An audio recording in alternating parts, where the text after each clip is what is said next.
Thanks so much to everyone for joining us. I'm here with Marc Meriläinen, and we're going to be talking about his music and his career. Marc, could you please just introduce yourself and tell us a little bit about what got you into music? Yeah, for sure. I'm Marc Meriläinen. I'm originally from Thunder Bay, Ontario. My First Nations community actually is Chippewas and Nowish, Cape Croker. It's about like an hour or so, maybe north of Owen Sound, not too far from there. A couple-hour drive from Toronto. I'm now based in Toronto, Ontario. I've moved here, when was it? Our first son was only one, so it's like 98. I guess I've been here since 98. Oh, wow. And yeah, it's been a long time. We still, of course, try to visit back home as much as we can. We still have some family there.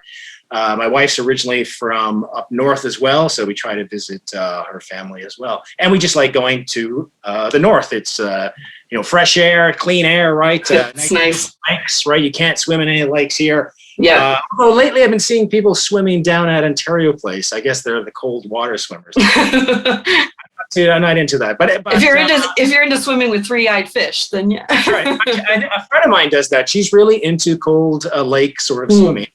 And I definitely admire that. It's not for me. I like, temperature controlled things. In fact, the studio that I'm in now is very temperature controlled. I know it's very hot and humid out here. You would never notice that. Right.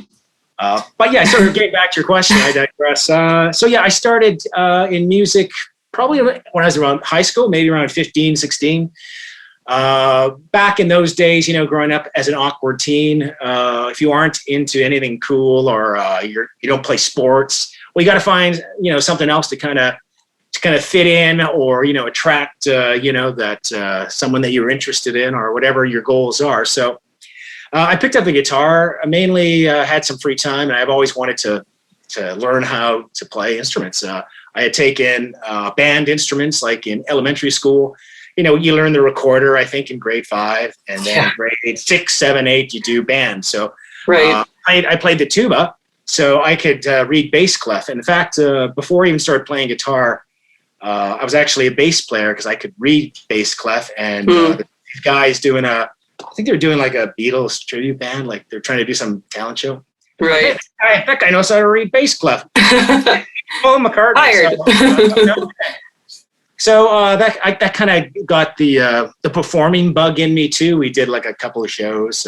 Wasn't anything, fantastic. It was like small community center shows. And then when I was graduated high school, when I was 18 and 19, I kind of took a year off trying to figure out what I really wanted to do. Was it the arts? Was it music? Was it some other, vocation? Because I was also interested in anthropology and political science, which I took later after music. I'll probably get to that. So I attended Fanshawe College. I applied to get in. It's a very they take only a small number of students. I think when I was there, it was like maybe 30 per year. So Fanshawe College has this awesome program called Music Industry Arts. So Music Industry Arts is half of it is like your typical music program. There's writing lead sheets, there's ear training, and all kinds of, learning composition and all kinds of things like that. And then the other side of the program was music business, how to read a contract, how to negotiate a contract, how to produce a record, how to work, you can't see from this angle, but all this here and what these sort of knobs and stuff do. So that was the program. So after I graduated there, I returned home and was in the hometown band called Small House Stories, named after the house we used to kind of rehearse in, which was the small house, and our songs were stories, so it made sense at the time. So we actually ended up winning the local radio station, the top 40 radio station, Battle of the Bands. They called it something different back then. So we got some money in a recording contract. And we put out, did we put out a CD or was it cassette back then? It was a long time. So then I wasn't sure if music was what I was really meant to do. I mean, that was great. We won this contest and we had a lot of fans. We used to play regularly at a bar called Crocs and Rolls in Thunder Bay. which is now a famous institution. There's a documentary about it called $5 at the Door. I suggest people check it out. So we kind of honed our skills there playing. We opened for even a lot of great big Canadian bands. We opened for like Sarah McLachlan and 13 Engines and nice. A bunch of I'm trying to remember who was like big back then. Right. Boot Sauce, and like there is so many different. The Grapes of Wrath. Yeah. So we had all these unique sort of opportunities, and that's where I kind of started my networking as well. But I did, like I said, I did go back to school. I went to the University of Western Ontario. I was actually interested in going to law school, so I did a double major, anthropology, political science, but never did complete it because music was still calling me. And that's when I returned to Thunder Bay, and that's when I started the Najuan Project, roughly around 1994, 93, 94. Okay.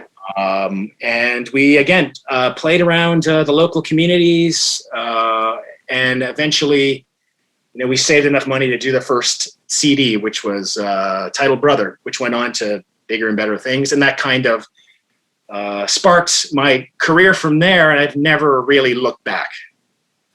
If that answers the question. Yeah, absolutely. Like, yeah, that's the thing. You've been around for a while, so you've had all of these crazy experiences. So from, I guess, what you learned and what you learned at Fanshawe and going forward, what's your recording process like and your writing process? Did that develop over time, or did you just kind of naturally fall into it? No, I think that's something that develops because, when you first start out as a writer, you're very inexperienced and you kind of make a lot of mistakes. Sometimes, you're doing things backwards, or maybe you're doing things in a way that's not so effective or efficient for that matter. So it took me a long time to kind of figure out a process. And even to this day, that process is always evolving depending on the project.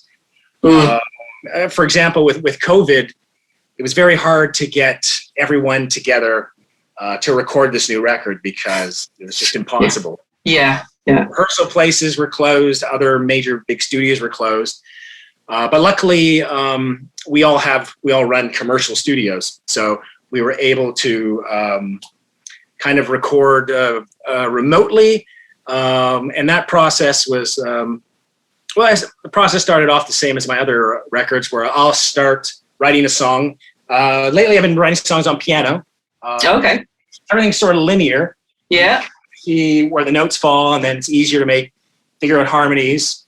You can still do it on a guitar, but it just it's different. All the notes are here, right? So Yeah, exactly. So what I would usually do is kind of put together a demo for the rest of the band with a click track. So the demo would be playing the guitar or the piano with a click track, and then I send it to everyone else. Okay, what's your contribution? And sometimes I would have an idea, like a solid idea. I'm looking for, 16ths in the chorus, or like I would have at least sometimes some instruction, but for the most part, I like to let the band kind of do their thing because we've been playing together for so many years. There's actually two versions of the band. There's the version with the guys I've been playing with for years. That's Alex Minet on drums, Jean-Paul DeRover on guitar, backing vocals, Adam Gamori on bass, and Brendan Peltier, who does a fantastic B3 work. And then the other configuration of the band is myself and my two sons. That's Fox and Cole Rivers. That's awesome. They actually helped me put together the critically acclaimed Dog Lake sessions, which came out a year ago. So yeah, we did that record entirely ourselves. And with this new record, it's kind of a mix of the two bands. Because for certain songs, I kind of wanted, and this is the wrong word, and no offense to the guys watching this, but I wanted a more youthful. Right. I mean, I'm in my 50s, right? Right. So yeah. That's as young as I get, but with kids, 19 and 22. Right. They still have that driving rock energy, and yes. You could really tell what songs they were the rhythm section on the album, because it's just crazy. Like one of the songs is Around the Sun. Right. That's, full energy. I think the reviewer in Exclaim said it was like leather, and this song is like leather and chains. Perfect description. Yeah. So again, even like just doing recordings, whether they're for myself or I'm producing other artists, I try to select musicians that will suit that song, and they'll bring something very unique that I've seen them do in maybe a composition or another song similar. And, I'm an admirer of other people's skills, and I'd like to bring everyone's talents to their maximum capability. Right. Very smart. And there's so much versatility in your music too. So how do you go from something like songs like Tomahawk Rock to Cantal? That's a good question. That's because it's a lot of flipping back and forth. And even when I was writing The Wolves of Twanella, but I guess it's 10 years ago now. I was doing a lot of thinking in Finnish because I'm also fluent in Finnish. In that album, there's a lot of songs in there in the Finnish language. And then I got stuck in that mode. I'd be going out to the corner store to buy, some bread and milk, and then someone would ask me a question. I'd start responding in Finnish. I'm like, oh, right. You're just so immersed in it. Okay, right. I got to think back to where I am. So I get bored easy, I guess, with things. So I'm constantly trying to, reinvent what I do. And I think it keeps things interesting, because if you don't do that, I think that's when you really start getting, old. Right. That's when your music starts getting less interesting and less appealing to a diverse, array of audiences. Everyone from, younger people to older people will start noticing that. Even if though you had a fan base that grew up with, your classic hits. Right. I still think that even as a diehard fan, like for myself, I always want to see my favorite artist kind of take the next step artistically, whatever that is. Right. Even if it changes their sound, it's like explore, go, learn, do stuff different. Life is all about making mistakes, and sometimes that new musical direction or that new thing you were trying to do didn't work out. That's an important learning experience, and I think it's important how we learn from our experiences and our mistakes. I don't want to call them mistakes, because I think as human beings we kind of judge things without really looking at the bigger picture of where that event is going. So, for example, say this record tanked and it never really achieved anything. Well, then I know I'm going to try something different for the next record. And this wasn't necessarily a failure, but it was more of a learning experience. And maybe, I did put in the effort to make that record a success. But fortunately, this record's great. It's got good reviews around the corner. Yes, this new one's awesome. And on top of this, you've had a chance to work with some really great artists. And I was wondering if you could speak a bit to what it was like working with the awesomely talented Kelly Fraser. Yeah, Kelly is great. Actually, I always feel her presence actually in this room. She spent so much time in this room recording. And whenever she was in Toronto, the studio was basically her second home. Right. And she was a very ambitious and creative person, and she's very determined to kind of not just write a song that's going to be a hit, but also relay a certain message she's trying to get to the people as well. It's interesting. I met her now. I don't know how many years. What year is it? 2021. About maybe 6 years back. Okay, great. We were introduced by a mutual friend of ours, Tanya Tagak. And she had recommended that we work together. And at first I was kind of, I was busy at the time, so I wasn't really that keen on it. Although she showed up at my door one day, Kelly, and just that we worked together. I'm like, okay. So from there, we did a lot of great tracks, including her big hit, Rebound Girl. And we'd always find time to go to our local coffee shop down the road there. And a lot of the recording time was just us hanging out, drinking coffee. That's awesome. Because I figure if you get to know a person too personally, that adds to the creation of the music when you're working together. Yes. Yeah. She's it was great. I mean, she always had ideas, and some artists, it's hard to kind of push them, right? to maximize their skills and what they're trying to do. With Kelly, she always wanted notes. She goes, give me notes. I know that take wasn't the best. Give me notes. Yeah, and we try to constantly improve on whatever the suggestions that you had given her, and that's something that always sort of impressed me. Like, she put 110% into everything that she was doing. Yeah, well, it certainly came through in her music. And I will be adding links below for people to go listen. And one of my favorite songs of yours is off the Generations album. And what inspired you to write I Don't Know More? Yeah, that was, again, around the time there was a lot, again, in the press, different, I forget what the news story was, but there was different, news stories regarding First Nations issues and all of that, and all the challenges and difficulties. And again, that song just literally came out one morning, when I was making coffee. I was kind of jamming on the guitar, and literally that song came to be within kind of one or two tries at just putting it together. So not surprising. I didn't want to mess with it too much. So right. The song that you hear it is pretty much as I wrote it on the day. Mm-hmm. Yeah, it's beautiful. Love it. And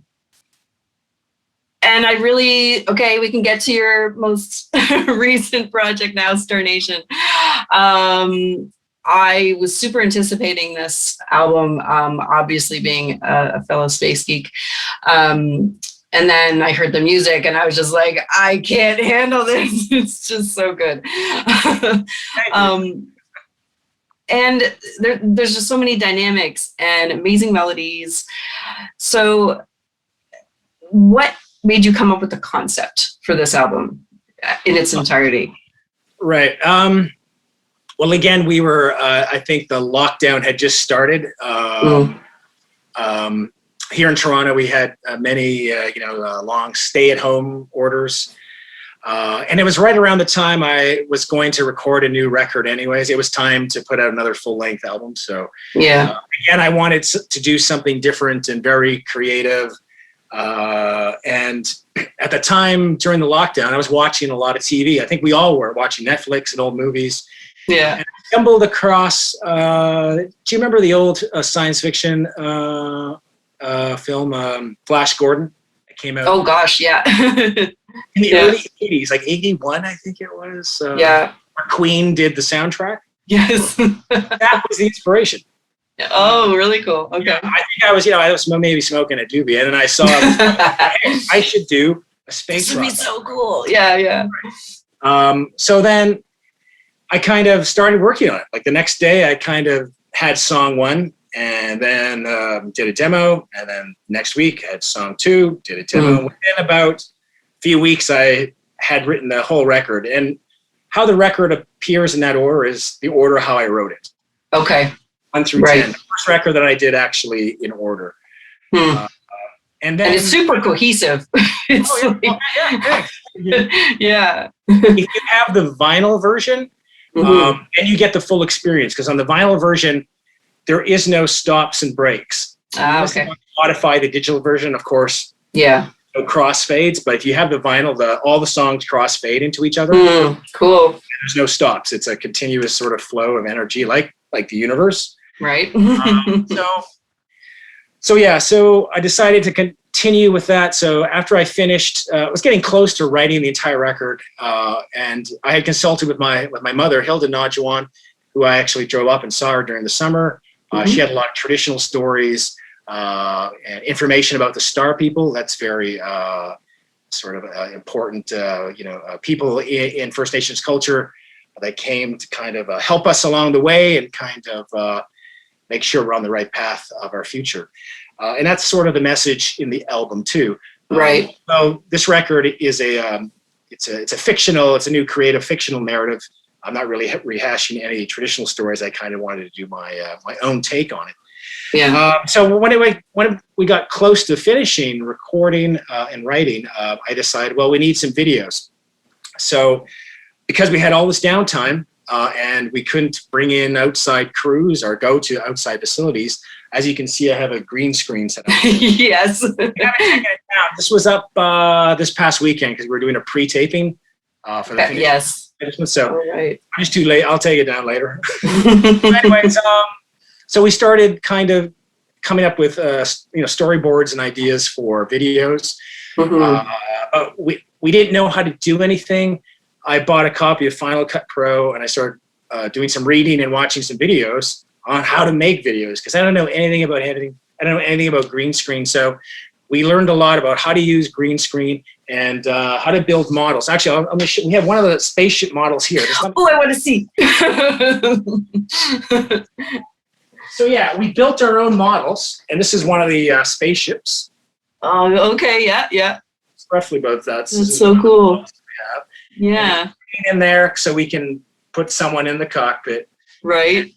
This is in the video, and there's some other cool ships that we have as well. So yeah, awesome. So we learned how to do all that. Yeah, that's a lot to learn. Yeah, so a lot of it is trial and error and learning from our mistakes. Firm believer in making mistakes, getting messy, and kind of learning what's the synthesis of that and kind of carrying on to what you're supposed to do. So yeah, it was a lot of fun, and we had all this spare footage from the video. There's actually another video coming out in a couple weeks for Around the Sun. And then we have a movie, Star Nation, the movie, which is about a 10-minute film. It's a rough narrative of the space adventure and aliens attacking. Awesome. We sent you a screener copy. Yes. Can't wait for everyone to see it. Can you talk a bit about the themes in Star Nation and Solar in particular? Those ones have my heart. Sure. Star Nation is more from the viewpoint of, some of the songs are from the viewpoint of the visitors, the alien star people. Right. And basically their story is not so much different from ours, except they learned from their catastrophic mistakes, whereas we have yet to still learn. And I think that's sort of the message in any sort of science fiction novel or movie or album, is that, we have to be careful, I think, with the path that we're on and the technologies that we're using and so forth, because, you can use a hammer to build a house or you can use a hammer to hit someone over the head, right? So it's more about kind of finding our place in the universe, because the universe itself is at harmony. And it's just waiting for us to catch up. We're kind of behind the ball. We're a little slow. So the message about Star Nation is about these beings can help us with their knowledge because they've been through the same sort of process that we have. Right. Just in a different time and a different place. We're all brothers and sisters, if you will, of this, whatever that we're living in this sort of vast expanse of the universe. So it's all about transfer of knowledge and keeping that knowledge to be used, for good and not evil. Awesome. And Solar, about the sun. It's actually, the idea came, there's a couple of different themes in there. Main theme is about, again, us overcoming our challenges. The sun is always this sort of positive, imagery. And as well, they say, if we ever reach the sort of stage of technological advancement, we'll actually build something called a Dyson sphere. I'm not sure if you're familiar. I've heard of it. Yeah. So it's basically the structure that goes around a star, or sun, and then we harness all the energy from that. And that becomes our fuel source and whatnot, and how we power ships and things that we need, electricity and stuff. So, right. Again, it's more, of a sort of cosmic adventure with some warnings in there about our own sort of nature. Right now, we're kind of in a weird, our species in a weird phase. We're very kind of binary in the way how we look at problems. And if we truly want to get past some of these problems that are complex, we're going to need a lot more creative solutions. Right on. Well said. Well said. And can you just speak briefly to The Ghosts We Leave Behind? It's so haunting and beautiful, that one too. Yeah, that one. That's. It's. I wrote that song about Kelly, actually. No, okay. Yeah. So it's. It's very personal for sure, and I kind of wanted to end off again. If you have the vinyl, Right. That ends side A. Mm-hmm. And that's kind of a good way to end that sort of side of the record, mm-hmm. And a way to look back on the other songs and the content in that. But yeah, it's definitely, I was thinking about her when I wrote it. And again, it was another sort of way, cathartic way for me to kind of get over the loss of her. Right. Grieving tool. Yes. That's Yeah. right. It's gonna help, that's awesome. That's right.